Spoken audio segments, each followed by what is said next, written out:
When someone disappears and is never found, family members are left with painful unanswered questions. They say it's an emptiness that never goes away. But now, more and more of those mysteries are solved thanks to a statewide program which helps link those family members with their missing loved ones. 10 TV's Chuck Strickler has the story of one woman who is hoping her small contribution leads to a break in her sister's case. She's my best friend. We were as close as two people could possibly be. We knew exactly what was going on with the other. Rebecca Wright shared a special bond with her identical twin sister, Rochelle. From the day they were born, you could barely tell them apart. We would just do some of the stupidest, goofiest stuff together. And no matter what kind of day I was having, she always made me laugh. She would always get me out of whatever mood I was in. Rebecca is now marking another birthday this week without Rochelle, taken away more than 3 years ago. I guess logically you think one of us is going to die first and then what's going to happen to the other one, but I just never expected it. I've never ever been without her a day in my life.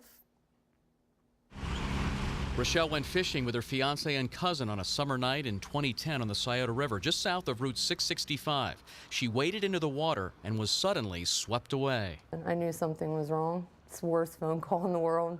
The water was high and swift from recent heavy rains, which made the search even more difficult. Rochelle's body was never found. I can't afford to break down. I have to just keep going, and I hope she's found. It would be nice to have some closure. 20 on each side. I'm going to start on your right side here. And that's why, after all this time, Rebecca is giving her own DNA samples to try to match with her sister's remains if they are ever found. The answers it'll give us, and it'll give closure for the families. It'll take away the unknowns for them. So it's incredibly significant. Those samples come to the Ohio Bureau of Criminal Investigation, where copies are made Swallow that. and put into a database called LINKS, which stands for Linking Individuals Not Known. This program is a well-hidden secret. Lisa Savage has been working on connecting families with their missing loved ones since 1999. Did you end up getting that submitted to the lab? Besides the DNA profile that is set up, the database includes dental records, scars, tattoos, fingerprints, anything that could provide a link to remains that are found anywhere in the country. It doesn't matter how old the case is. I've got one that I'm taking in right now from 1959. Savage says DNA matches have helped solve 18 out of 161 cases, most of them in the last 2 years, including the mystery of Jeffersonville's Diane Tatum, who disappeared in 1988. Her parents submitted DNA samples in 2003.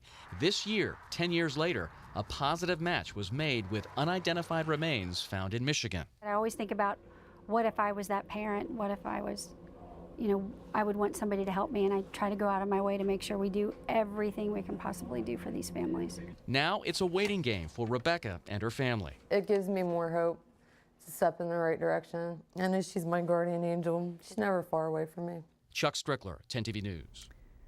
Rochelle would have turned 34 yesterday. This is the first DNA case submitted by the Franklin County Sheriff's Department to the LINKS program.